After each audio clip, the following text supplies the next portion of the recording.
के क्लास में हम लोगों ने इतिहास में टॉपिक प्रारंभ किया था जिसका नाम था प्राचीन भारत के इतिहास के अध्ययन के स्रोत।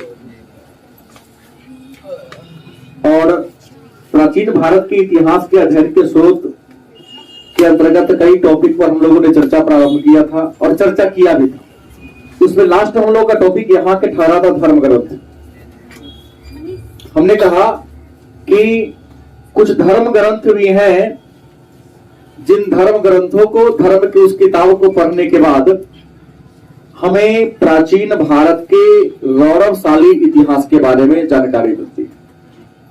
इसमें धर्म ग्रंथ में हमने सब कुछ ग्रंथों की चर्चा किया था, नाम लिया था वेद, उपवेद, ब्राह्मण ग्रंथ, आरण्यक, दर्शन, वेदांग, उपनिषद और महाकाव्य।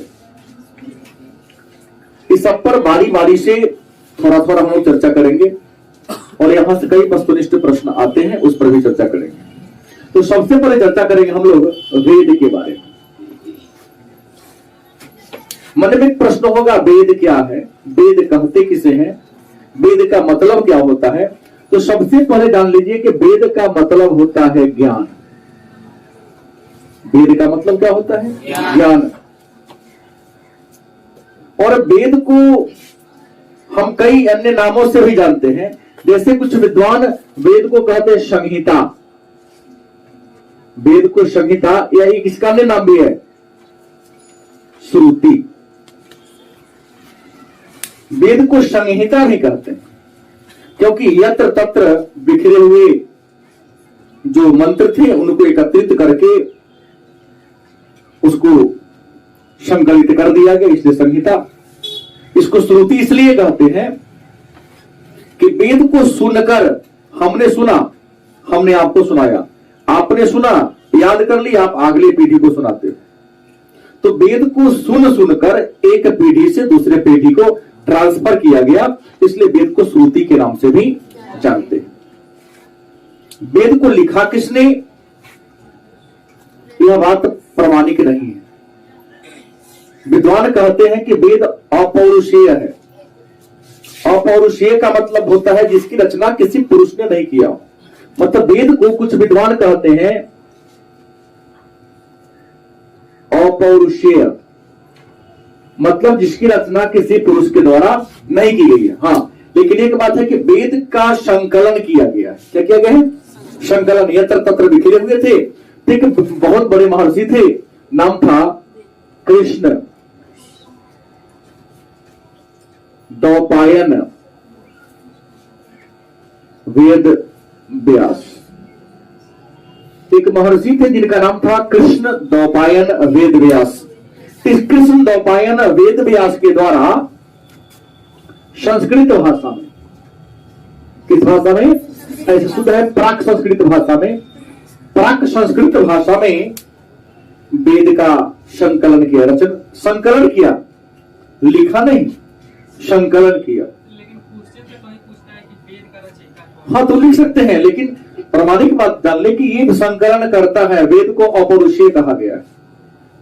लेकिन आपसे कोई पूछे कि वेद के लेखक कौन है, वेद के रचनाकार कौन है, आपको वेद व्यास का ही नाम देना पड़ेगा। वेद व्यास का वास्तविक नाम है कृष्ण द्वैपायन। कृष्ण इसलिए क्योंकि यह काले थे, द्वैपायन इसलिए क्योंकि इनका जन्म एक द्वीप पर, टापू पर हुआ था। ये चारों वेद के ज्ञाता थे, विद्वान थे, इसलिए इनको वेद व्यास के नाम से जाना जाता है।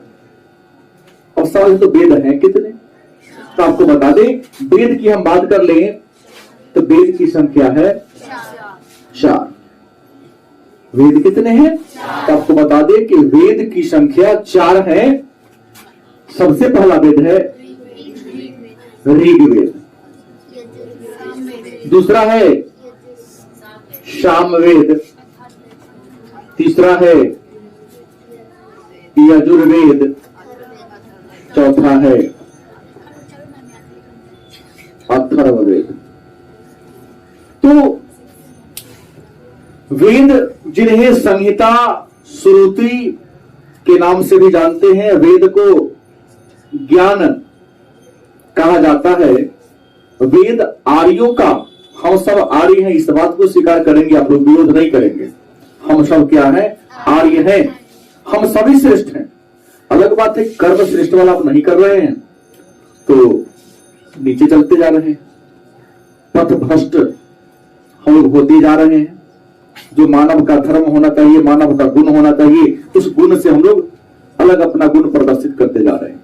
तो वेद को ज्ञान कहते हैं। वेद का अर्थ क्या होता है? ज्ञान होता है।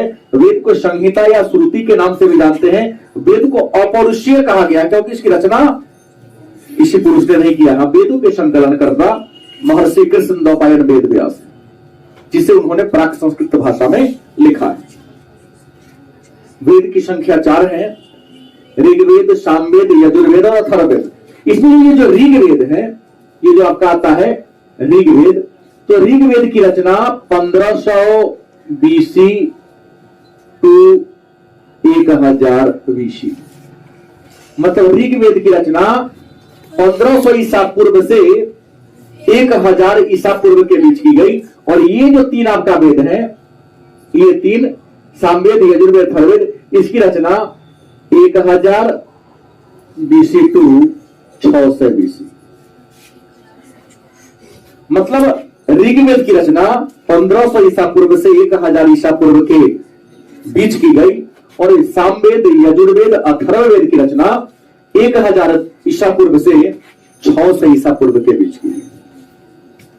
सबसे प्राचीन वेद, सबसे पुराना वेद ऋग्वेद है और सबसे नया वेद।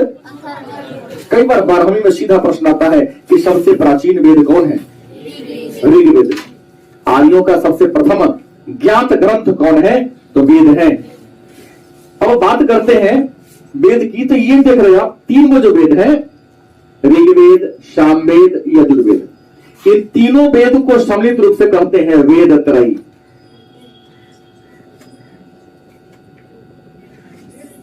क्या कहते हैं? ऋग्वेद, सामवेद, यजुर्वेद को सम्मिलित रूप से क्या कहते हैं? वेद त्रयी, मतलब तीनों वेद। वेद त्रयी में कौन शामिल नहीं है? अगर वस्तुनिष्ठ में आपसे प्रश्न करे कि इनमें कौन वेद त्रयी नहीं है, तो वेद त्रयी ऋग्वेद, सामवेद, यजुर्वेद है, अथर्ववेद नहीं है, वो उसमें शामिल नहीं। अब ये बारी बारी से 2 वाक्य जो महत्वपूर्ण बातें हैं आपके लायक, उसको जाना जाए। सबसे पहले जान ले ऋग्वेद, जिसे ज्ञान कांड भी कहते हैं। ऋग्वेद को हम क्या कहते हैं? ज्ञान कांड कहते हैं। और ऋग्वेद की रचना या ऋग्वेद का संकलन प्राक संस्कृत भाषा में महर्षि कृष्ण द्वैपायन वेद व्यास ने 1500 ईसा पूर्व से 1000 ईसा पूर्व के बीच में किया। ऋग्वेद में अगर हम मंडल की बात कर लें, मंडल मतलब खंड से लिया गया है, तो ऋग्वेद में मंडलों की संख्या 10 है। ऋग्वेद में कितने मंडल हैं? 10 मंडल है। सूक्त की बात कर लें तो 1028, कुछ पुराने लोगों का कहना है कि नहीं 1017 सूक्त है। आप याद रखेंगे 1028 सूक्त है। कितना है? लेकिन हमने जब पढ़ा तो हमको 1017 ही बताया गया। हमारे टीचर ने, उन्होंने सिद्ध करके दिखाया, जो आपको मैं भी यहां करूंगा। तो सूक्त की संख्या कितनी है? 1028। पहले कितना था? लेकिन उसके बाद अष्टक की बात करते हैं। ऋग्वेद में कितने अष्टक हैं? तो अष्टक की संख्या 8 है। और वाल्य खिल्य सूत्र, या सीधा खिल्य लिख दे रहा हूं, और ये वाल्य खिल्य जो है इसकी संख्या कितनी है? 11। तो 1017 था, और 17 में 11 जोड़ोगे तो कितना होगा? 28। बात समझ गए? ऋग्वेद में देवता की बात करते हैं तो ज्ञान कांड है। ऋग्वेद में कुल 33 देवताओं का उल्लेख है। ऋग्वेद में कितने देवताओं का उल्लेख है? लेकिन ऋग्वेद का जो सबसे महत्वपूर्ण देवता है, सबसे महत्वपूर्ण देवता है, उनका नाम है इंद्र। ऋग्वेद का या ऋग्वैदिक आर्यों का सबसे प्रधान देवता या सबसे प्रमुख देवता कौन थे? इंद्र। क्योंकि ऋग्वेद में इंद्र के बारे में 250 मंत्रों का उल्लेख है। ऋग्वेद में इंद्र के बारे में कितना मंत्र है? ऋग्वेद के मंत्र को ऋचा कहते हैं। क्या कहते हैं? ऋचा कहते हैं। और आपको मैं बता दूं कि ऋग्वेद में लगभग, आगे पीछे किताबों में लिखते रहते हैं, तो लगभग ऋग्वेद में 10,600 ऋचा है। लगभग बोला हूं, लगभग में 10,462। हाँ लिखता है, कहीं 10,500 कुछ लिख देता है। ये किताबों ने देखा तो 10,600 मतलब लगभग 10,500 के आसपास ऋचाएं हैं इसमें। इसमें जो 11 जो मैंने चर्चा किया, इसका मंडल, इसका चर्चा ऋग्वेद के 10वें मंडल में, किसमें है? हालांकि कुछ विद्वान 10वां मंडल को छेपक मानते हैं। क्या मानते हैं? ऋग्वेद का हिस्सा मानने से इनकार करते हैं कुछ विद्वान। खैर ये इंद्र का उल्लेख 250 बार है। और ऋग्वेद का दूसरा जो महत्वपूर्ण देवता है वो है अग्नि, और अग्नि का उल्लेख ऋग्वेद में 200 बार है।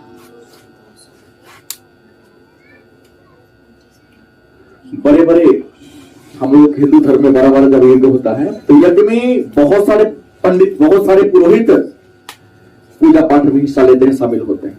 तो ऋग्वेद के मंत्र पूजा यज्ञ के समय, मैंने पूजा पाठ के समय जो पुरोहित, जो पंडित ऋग्वेद के मंत्र को गाते हैं, तो ऋग्वेद के मंत्र को गाने वाले जो पुरुष होते हैं उनको होत्री कहते हैं।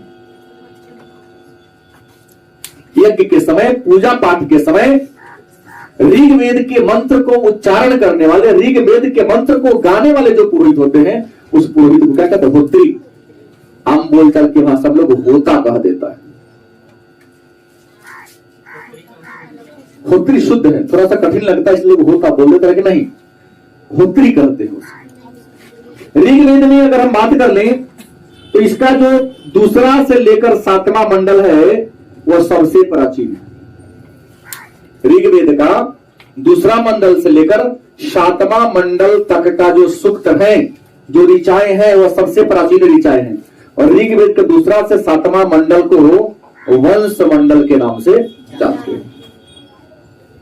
अगर आप पुस्तक को पढ़ेंगे तो वहां पर लिखा गया है, आपके सिलेबस में नहीं, बीए में जाओगे तो मिलेगा आपको, कि ऋग्वेद के अलग अलग मंडलों को के मंत्रों को, ऋचाओं को अलग अलग ऋषियों ने लिखा है।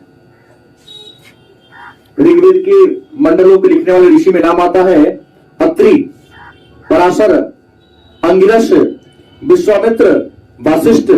इसके अलावा अपाला, घोषा, शिक्ता, कुछ महिलाएं भी हैं जिन्होंने ऋग्वेद के ऋचाओं का संकलन मतलब रचना किया। तो मतलब कई ऋषि मुनियों ने मिलकर कुछ मंत्र लिखे और उन सारे के मंत्र को संकलन कौन कर दिया? वेद व्यास। तो दूसरा से 7वां मंडल सबसे प्राचीन है, और पहला और 10वां मंडल जो है ये सबसे नया मंडल है। और 10वां मंडल जिसे बाद में जोड़ा गया, विद्वान इसे क्या कहते हैं? छेपक कहते हैं। क्या है? छेपक। छेपक का मतलब तो बाद में जोड़ा गया, या छेपक मतलब फेंका गया। इसी 10वें मंडल में 11 खिल्ले वल्ले खिल्ले सूत्र का वर्णन है। इसी 11 को जोड़ने से 10 17 प्लस 11 28 हो जाता है। तो कुछ विद्वान कहते हैं कि नहीं, छेपक है जिसको हम क्यों जोड़े। ऋग्वेद का जो 9वां मंडल है वह सोम देवता को समर्पित है। सोम वनस्पति का देवता होता है। ऋग्वेद का जो 9वां मंडल है किसको समर्पित है? सोम को समर्पित है। और सोम क्या है? वनस्पति। और आर्यों का सबसे प्रमुख पेय पदार्थ सोमरस है। वनस्पति से प्राप्त होने वाला जो जड़ी बूटी जो रस होता है उसी को सोमरस के नाम से जानते हैं। गायत्री मंत्र का नाम आप लोगों ने सुना होगा। ओम भूर्भुवस्सुः तत्सवितुर्वरेण्यं भर्गो देवस्य धीमहि धियो यो नः प्रचोदयात्। ये गायत्री मंत्र है। इस गायत्री मंत्र के बारे में चर्चा ऋग्वेद में ही मिलता है। मतलब गायत्री मंत्र किस वेद से लिया गया है? ऋग्वेद से लिया गया है। और गायत्री मंत्र को लिखा किसने है?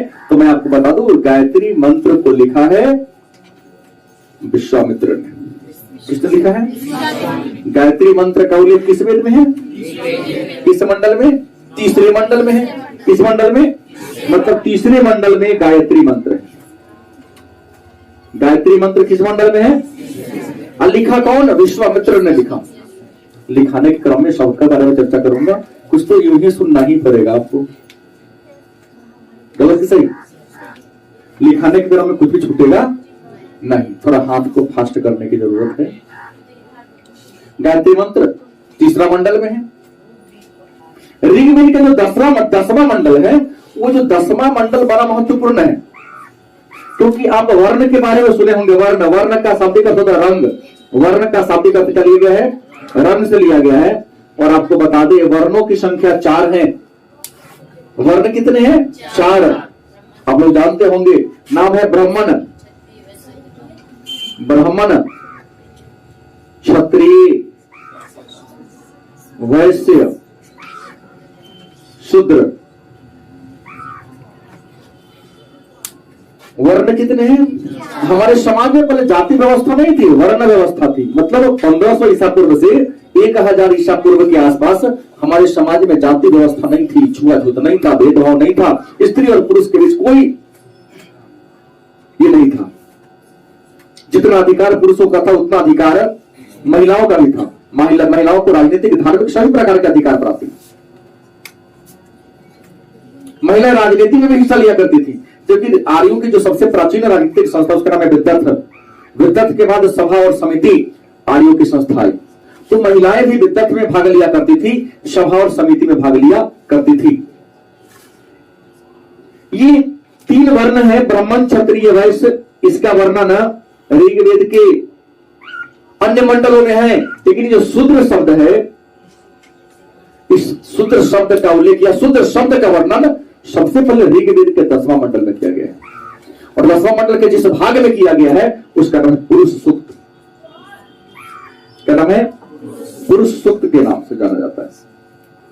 तो पहले बार आता है, कई बार आपके कंपटीशन में भी कई बार 12वीं में पूछा गया प्रश्न है कि शूद्र शब्द का उल्लेख, चर्चा सबसे पहले किस वेद में मिलता है? ऋग्वेद में। किस मंडल में और किस सूक्त में? तो पुरुष सूक्त में मिलता है।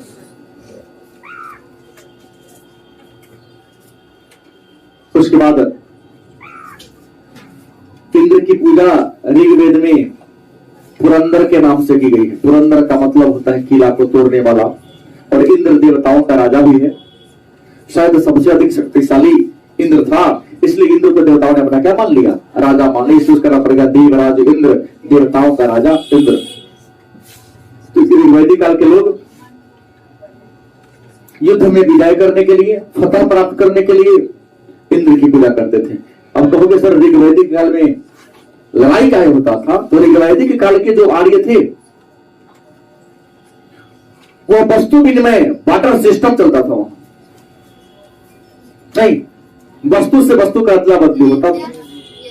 उस समय के लोगों का जो सबसे मुख्य धन था, वो था गाय। क्या था? गाय धन था। और गाय को लोग चुरा लेता था। गाय की ही चोरी होती थी कि जिसके पास ज्यादा गाय होगा वही सबसे ज्यादा धनिक होगा। तो गाय की खोज होती थी। गाय को की खोज को गवेष्टि कहा जाता था। गाय की खोज करना मतलब गवेष्टि। आज जिसके ग्रुप में वह गाय मिला, उस लड़ाई ग्रुप से क्या होता था? लड़ाई होता था। लड़ाई में युद्ध का एक नेता होता था, जिसको राजन कहा जाता था। वैदिक जो समाज था, कबीलाई समाज, लोग झुंड में रहते थे, कबीला में रहते थे। कबीला के हेड को राजन कहा जाता था। हालांकि राजा का पद वंशानुगत था। जैसे भी इसको हम पढ़ा रहे थे वहां बैठ के, राजा का पद क्या था? वंशानुगत। राजा कुछ कर नहीं था। राजा का काम था कबीला में शांति व्यवस्था को बनाए रखना और युद्ध के समय कबीला का नेतृत्व करना। बात समझ गए? आपके लिए ऋग्वेद में इतना ही, ठीक है। ऋग्वेद के बाद आते हैं सामवेद। एक बात छोटी है, ऋग्वेद में 5 मंडल है। ऋग्वेद के कितने भाग हैं? ऋग्वेद को कितने भागों में बांटा गया है? तो ऋग्वेद को 5 मंडलों में बांटा गया है। नाम है शाकल, वाष्कल, अश्वलायन, संखायन और मांडुक्य। ये ऋग्वेद के 5 खंड हैं। ऋग्वेद के बाद आते हैं सामवेद पर। क्या है? साम परस वेद। साम का मतलब होता है गान। साम का मतलब क्या होता है? गान। और वेद का मतलब क्या होता है? ज्ञान। मतलब वह वेद जो गाने के लायक हो, जिसे गाया जा सके, वह वेद जिसे गाया जा सके, उसी वेद को हम सामवेद के नाम से, क्योंकि सामवेद गाने लायक है, इसलिए विद्वान कहते हैं कि संगीत की उत्पत्ति किस वेद से हुई है? सामवेद से हुई। मतलब भारतीय संगीत शास्त्र का पिता, संगीत शास्त्र का जनक सामवेद को माना जाता है। कुछ विद्वान कहते हैं कि ऋग वेद का गेय रूप माने गाने जाने वाला रूप, ऋग वेद का गेय रूप क्या कहलाता है? सामवेद। क्योंकि सामवेद में 1549 सूक्त है। कितने सूक्त है? 1549 सूक्त है। इसमें से 75 को सूक्त को छोड़ दिया जाए, 75 सूक्त को छोड़कर सामवेद के सारे सूक्त कहां से लिए गए हैं? ऋग्वेद से ही लिए गए हैं। कहां से लिए गए हैं? ऋग्वेद से लिए गए हैं। क्योंकि सामवेद गाने के योग्य है, तो आपसे पूछेगा वह कौन वेद है जिसको पद में लिखा गया है? क्या होगा? सामवेद को पद में लिखा गया है। सामवेद के मंत्र को यज्ञ के समय गाने वाले पुरोहित को उद्गाता कहते हैं। क्या कहते हैं? हाँ, पूजा पाठ के समय जो पुरोहित, जो ब्राह्मण, जो पंडित सामवेद के मंत्र का उच्चारण करते हैं, उस ब्राह्मण को, उस पुरोहित को उद्गाता कहते हैं। और सामवेद का जो प्रमुख देवता है वह सविता या सूर्य है। सविता का हुआ, आपको ऑप्शन में जो देगा उसी का नाम आपको लेना पड़ेगा। तो सामवेद का जो प्रमुख देवता है कौन है? सविता या सूर्य है। जैसे ऋग्वेद की 5 खंड है, 5 शाखाएं हैं, सॉरी, वैसे ही सामवेद की कितनी शाखाएं हैं? 3 शाखाएं। सामवेद की कितनी शाखाएं हैं? तो सामवेद की 3 शाखाएं हैं, कीयूष, जैमिनी और राजन्य। ये 3 शाखाएं हैं सामवेद की। सामवेद के बाद आते हैं यजुर्वेद। यजुर्वेद दो शब्दों के मिलने से बना है यजुस प्लस वेद। इसमें यजुस का मतलब होता है यज्ञ और वेद का मतलब होता है ज्ञान। यजुस का मतलब क्या होता है? यज्ञ। और वेद का मतलब क्या होता है? मतलब वह वेद जिसमें यज्ञ का हमें ज्ञान मिलता है। यज्ञ माने पूजा पाठ, और पूजा पाठ करने के तौर तरीकों का उल्लेख। वह वेद जिसमें पूजा पाठ और पूजा पाठ करने के तौर तरीकों, वेद व्यवस्था के बारे में जिसमें चर्चा है, उस वेद को हम यजुष वेद के नाम से, माने यज्ञ वाला वेद के नाम से जानते हैं। यजुष वेद ऐसा वेद है जिससे गद एवं पद, गद प्लस पद, किस वेद को गद और पद दोनों में लिखा गया? सारे बच्चे 10वां पास हैं, क्लास 10 पास है ना? तो हाथ उठाना है, सब हो जाता है कभी कभी कि गद और पद में लिखे गए काव्य को क्या कहते हैं? कोई बताओ मत। संस्कृत साहित्य लेखिका सुर, हमने संस्कृत पढ़ाया है क्लास 10 में। संस्कृत का एक चैप्टर का नाम है, उसमें इस बात का उल्लेख है कि गद और पद में लिखे गए काव्य को हम चंपू काव्य कहते हैं। पहला बार इसलिए सुने हैं कि आपने पढ़ा लेकिन ध्यान नहीं दिया। टीचर के बाद कहीं कहीं पढ़ाते हैं, हाँ ध्यान नहीं था उस समय। तो जितना सा अभी सभी गप हो जाए, जीवन का आनंद वही है। हाँ, आपको बहुत जगह नहीं पढ़ाया जाता है। मैक्सिमम कोचिंग सेंटर में 5% अपवाद को छोड़ दिया जाए, मैथ और साइंस पर फोकस किया जाता है, बाकी को सीधे हटा दिया जाता है। इसलिए बच्चा वहां कमजोर हो जाते हैं। उसको कभी कभी चार्ज करते रहो, मनीष के बोल भेजोगा कलम में ना रखो ना, औंघा रहा है, देख रहा हूँ बार बार लगता है कि कथा सुना रहा सत्यनारायण भगवान। हाँ हाँ, यह प्रसाद में डंडा मिलता है, सुनना नहीं है क्लास में। तो इसे गद और पद दोनों में लिखा गया है। तो कई बार प्रश्न आप सबके बारह में 2-3 बच्चे बैठे उनको बता दो पूछता है कई बार कि किस ग्रंथ को, किस वेद को गद और पद दोनों में लिखा गया है? तो यजुर्वेद को गद और पद में लिखा गया है। यज्ञ के समय, पूजा पाठ के समय ऋग्वेद के यजुर्वेद के मंत्र का जो उच्चारण करने वाले पुरोहित होते हैं, उस पुरोहित को अधर्वयु कहते हैं।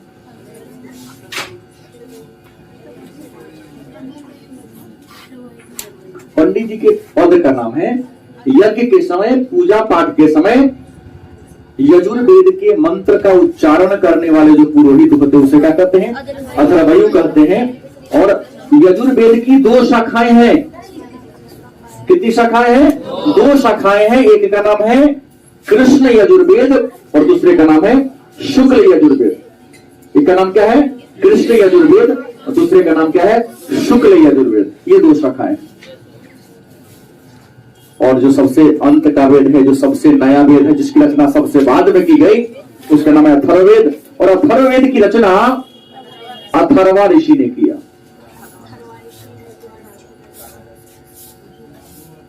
किसने किया? अथर्वा ऋषि ने किया। और अथर्ववेद में तंत्र, मंत्र, जादू टोना, प्रेम वशीकरण, इन बातों का क्या है? उल्लेख। भगतई खिलाना हो, दूध को झाड़ना है तो अथर्ववेद की ओर जाना पड़ेगा। हाँ, उसी को सीख लेता है तो जादू टोना करता है। हाँ, आओ सिखाता हूँ। दीदी को भी करना है। हाँ, दीदी को सिखा देता हूँ। तो अथर्ववेद अथर्वा ऋषि ने लिखा। इसमें तंत्र, मंत्र, जादू टोना और प्रेम वशीकरण जैसे बातों का उल्लेख है, वर्णन सब में है। लेकिन ज्यादा महत्वपूर्ण केवल ऋग्वेद से जुड़ा होता है। लोग यहाँ फोकस करते हैं, बाकी को कहोगे तो चर्चा करूंगा। अभी पिछला वैसे पढ़ा रहे थे, क्लास से बाहर निकला 12 से 1 वाला, बड़ा पढ़ा बुझिए इतना कांड फांड पर हाथ लोग करती कराई हाँ, भाग गया। इतना कहीं पढ़े के बात हो रही है, गीते पर कराओगे का?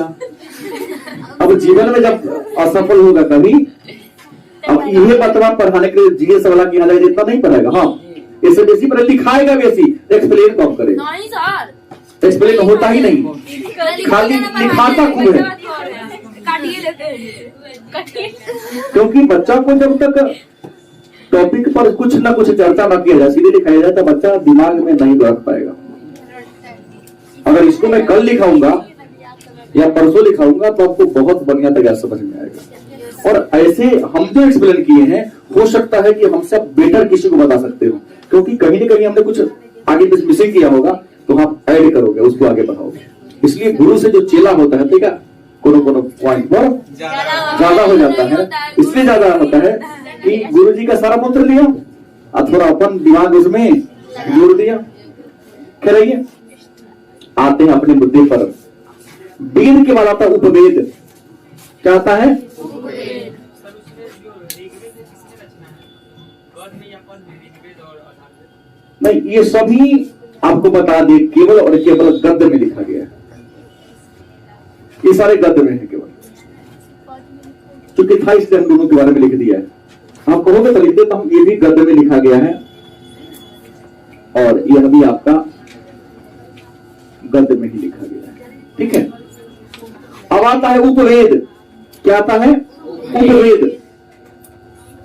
प्रश्न है तो उपवेद क्या है या उपवेद कहते किसे हैं? तो वेद को, वेद में किन बातों का वर्णन है, उस वेद के में लिखी गई बातों को स्पष्ट तौर से समझने के लिए, वेदों के महत्व को जानने के लिए, वेदों में कही गई बातों को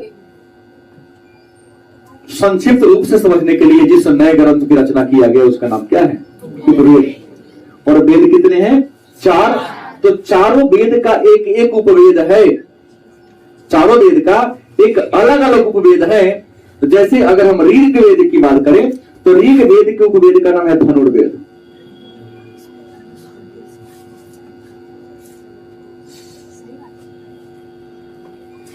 ऋग्वेद के उपवेद का क्या नाम है? धनुर्वेद। सामवेद की बात करते हैं तो सामवेद का जो उपवेद है इसका नाम है गंधर्व वेद।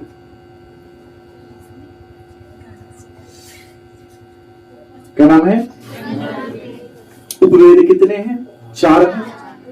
ऋग्वेद के उपवेद का नाम क्या है? और सामवेद का? यजुर्वेद का जो उपवेद है इसका नाम है शिल्पवेद। शिल्प का मतलब निर्माण करना, और शिल्पवेद के रचयिता विश्वकर्मा है। कौन है? विश्वकर्मा, जो भगवत देवताओं का इंजीनियर है। किस देवता का घर कैसन होगा, रथ कैसन होगा, उसका मॉडल करना उन्हीं के काम है। तो शिल्पवेद के जो रचनाकार है, मतलब पूरा इंजीनियरिंग के बारे में सब पूरा है। और अंत में आता है अथर्ववेद। इंसान है तो रोग तो होगा, तो आयुर्वेद।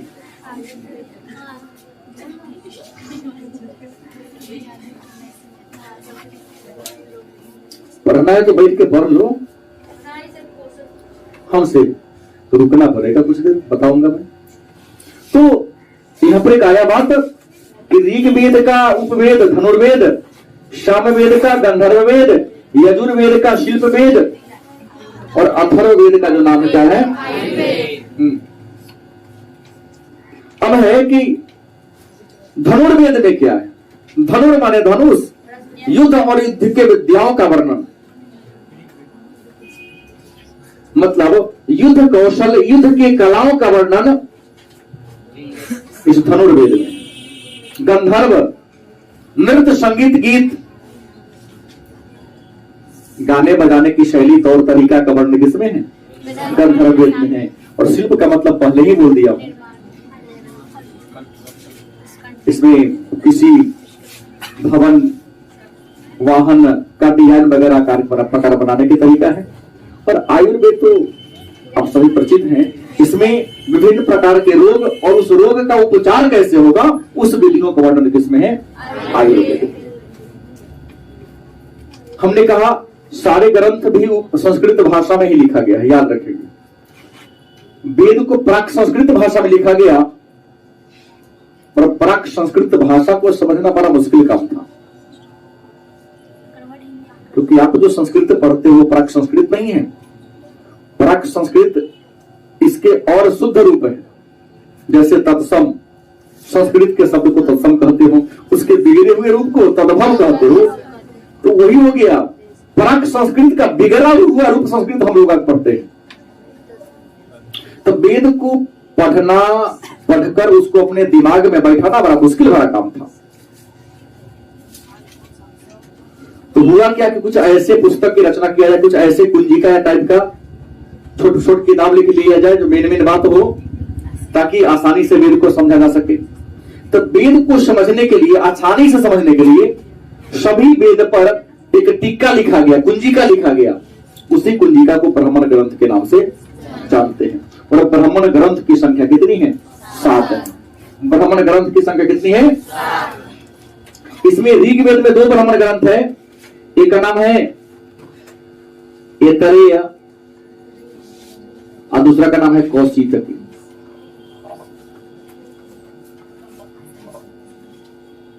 ब्राह्मण ग्रंथ कितने हैं?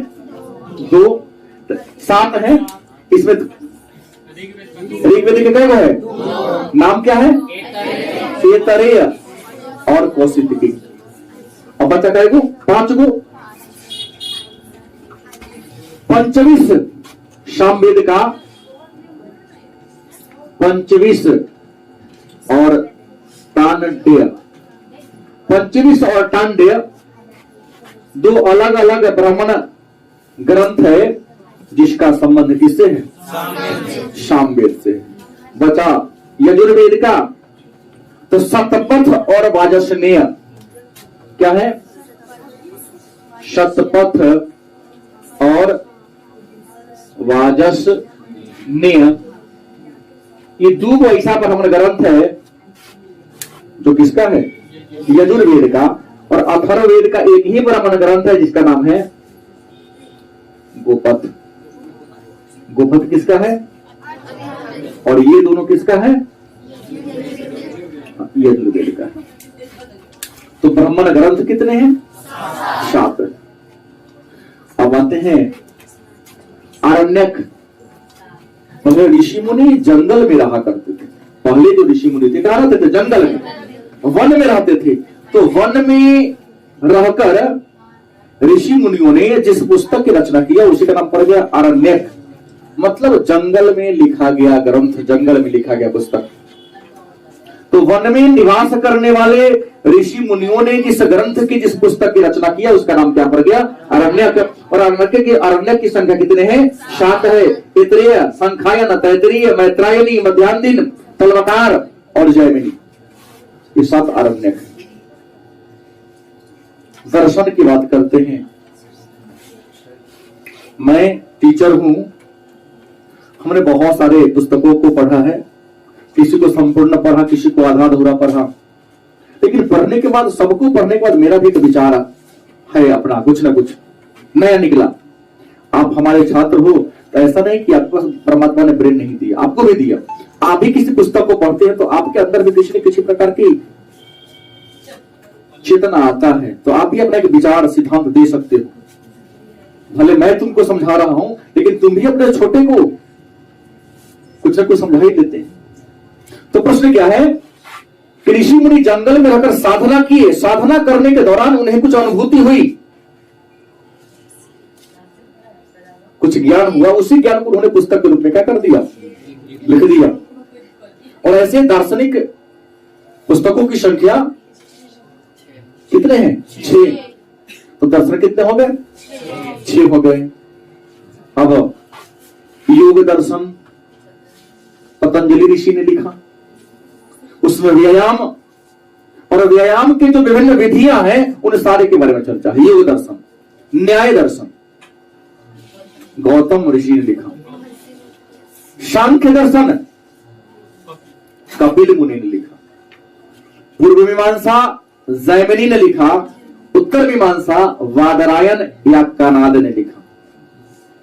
वादरायन कहो, कनाद कहो, उसको उलूक भी कहते हैं। और 5वां जो दर्शन है, आप लोगों के विचारधारा वाले हैं, वैशेषिक दर्शन, जिनको वैशेषिक दर्शन है। कई दर्शन हो गया? 5 हुआ। और 6ठा का नाम नहीं बोला हूं, 6ठा दर्शन का नाम है भौतिकवादी दर्शन, जिसको चवाक दर्शन भी कहते। यही दर्शन कहता है कि यावत जीवम सुखी जीवित ऋण लितवा तो घड़तन पीवित, जब तक जियो सुख से जियो और कर्जा काट के घी पियो। अब कर्जे का के खाना है तो सूखल रोटी नून काहे खाएंगे भाई, घी काहे न पिएंगे, हम आसबात खाएंगे। हाँ हाँ, कर्ज बनाएगा तो लाठी से मार के तो लीवे करेगा, छोड़ेगा थोड़ी ना। वेदांग, जैसे मानव हम सब हैं, हमारे अंग है, तो ये जो वेद है हमारी प्राचीन गौरवशाली इतिहास की गाथा को बताने वाली पुस्तक है। तो हमारे वेद के भी अंग हैं।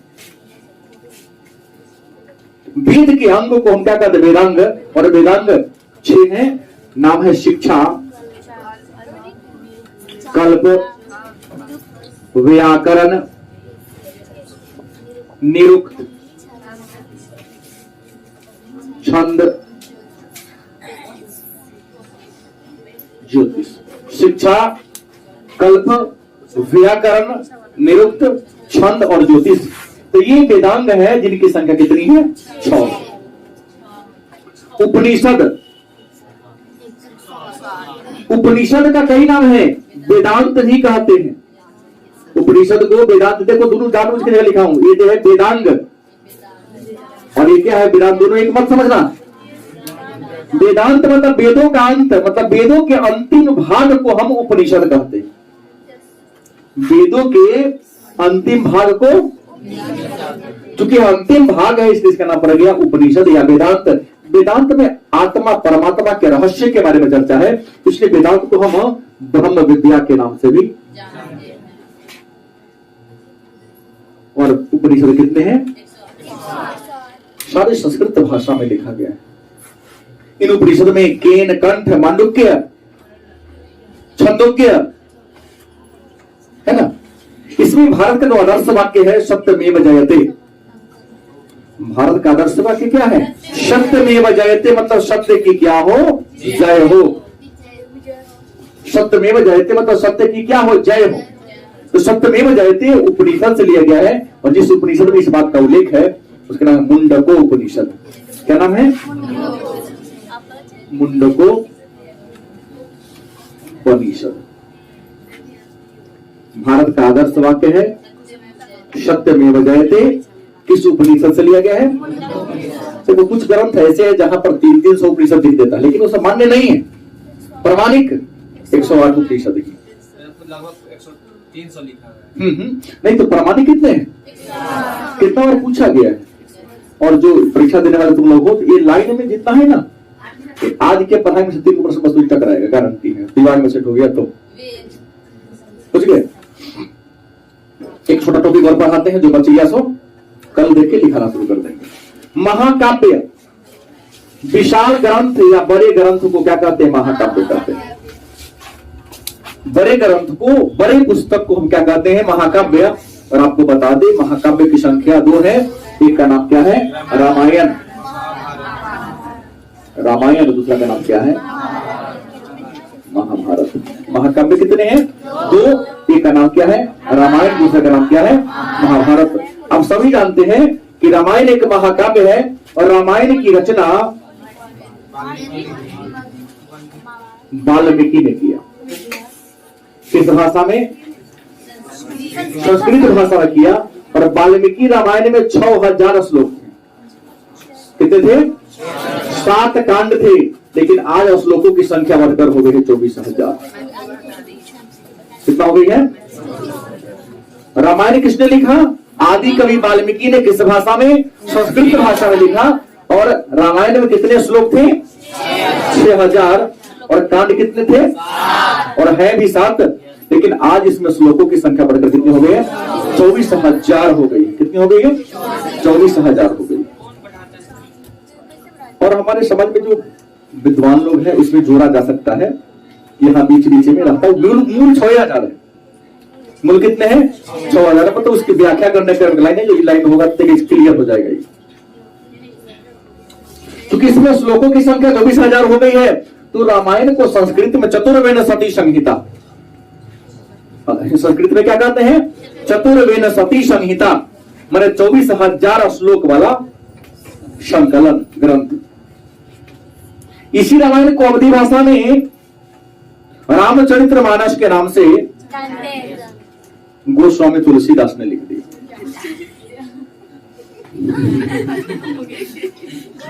अब वही बात आ रही थी तो टेलीविजन में चुटकुला दिखा रहा था। टीचर अपने छात्र से कहता है अगर हम प्रश्न पूछते तो फटाफट उत्तर देना। तो बिहार का रानी कहा था सर फटाफट नहीं, ऐसा क्यों बोल रहा? अभी ना कहीं फटाफट बोल। हम नहीं बोल रहे। रामायण के लेखक वाल्मीकि, भाषा मूल श्लोक 24,000, वर्तमान में कांड कितने हैं? नाम है बाल कांड। श्री राम के बचपन के कथाओं का वर्णन है। बचपन में क्या क्या किए। अयोध्या कांड, विश्वामित्र के आश्रम में जाते हैं, उपनयन के वही होता है, वहां तारका का वध करते हैं, वहां से पैदल यात्रा करते हैं। रास्ते में एक महिला जो गौतम ऋषि की पत्नी थी, पत्थर बन गई थी, उनको स्पर्श करके स्त्री बनाते हैं। अयोध्या पहुंच जाते हैं, वहां पर उनका विवाह होता है। अभी 5 दिन पहले उसका उत्सव मनाए थे हम लोग। अरे मिथिला, सॉरी हमसे गलती हो गई, मिथिला जाते हैं, मिथिला विवाह होता है। तो उसकी मतलब विवाह विवाह की कहानी। तीसरा कांड है अरण्य कांड। अरण्य का मतलब जंगल। जंगल में 14 वर्षों का वनवास मिला, तो जंगल में कैसे रहे,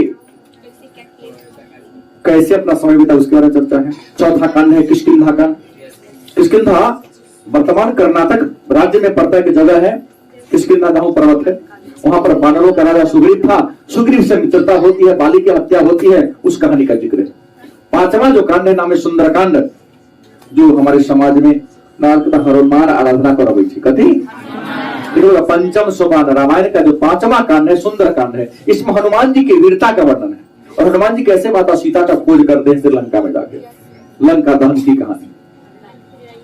6वां कांड है छठा जो कांड है लंका कांड, इसमें राम और रावण के बीच जो युद्ध होता है उस युद्ध का वर्णन है। और सातवां जो कांड है वह उत्तरकांड है, और उत्तरकांड में आपको बता दें लव कुश के बारे में चर्चा है। हमने पहले ही कहा कि इसी भाषा को, इसी रामायण को, खुश रहो, रामचरित्र मानस के नाम से गोस्वामी तुलसीदास ने अवधी भाषा में क्या कर दिया, लिख दिया। ठीक है। अब इमामुद्दीन का इच्छा था कि सर हम भी रामायण पढ़ते, तो हमारे अकबर के दरबार, अकबर तो महान मुगल सम्राट थे, उन्होंने अपने दरबार में तो विवाद अनुवाद खाना विभागे खुलवा दिया। तो इसी महाभारत को, रामायण को नहीं, रामायण महाभारत को रजमनामा के नाम से अनुवाद कर दिया गया। मतलब महाभारत का फारसी भाषा में अनुवाद किस नाम से है, रजमनामा महाभारत का। और रजमनामा का मतलब होता है युद्ध की पुस्तक। नहीं आता है, सीख लेना तो पड़ेगा। महाभारत इसको लिखा किसने, तो वेद व्यास ने लिखा। किसने लिखा, वेद व्यास ने लिखा। किस भाषा में लिखा, संस्कृत भाषा में लिखा। महाभारत का सबसे प्राचीन नाम था जय संहिता या विजय संहिता। महाभारत का सबसे प्राचीन नाम क्या था, जय संहिता या विजय संहिता। इसमें 8800 श्लोक थे। कितना श्लोक थे, बाद में 115 श्लोकों की संख्या बढ़ गई तो इसका नाम पड़ गया भरत। क्या नाम पड़ा, और भरत में 24,000 श्लोक थे। कितना, और वर्तमान समय में 1,02,17 श्लोक है, और इसका नाम क्या पड़ गया, महाभारत। और महाभारत को संस्कृत में सप्त सहस्त्री संहिता क्या कहते हैं, सप्त सहस्त्री संहिता। महाभारत इतना विशाल है, इतना बड़ा है कि विद्वानों ने महाभारत को पंचम वेद, पूछेगा किसे पंचम वेद कहते, तो महाभारत को पंचम वेद का संज्ञा दे दिया है। क्योंकि वर्तमान समय में संसार में महाभारत से बड़ा कोई किताबें नहीं है। क्योंकि 1,02,17 श्लोक, 1948 अध्याय है इसमें, और 18 को क्या है, पर्व है। इसके बाद की चर्चा पाठ 3 में करेंगे, क्योंकि पाठ 3 पूरे महाभारत की ही कथा। तो आज जो हम लोगों ने पढ़ा, इसमें किसी छात्र को शायद परेशानी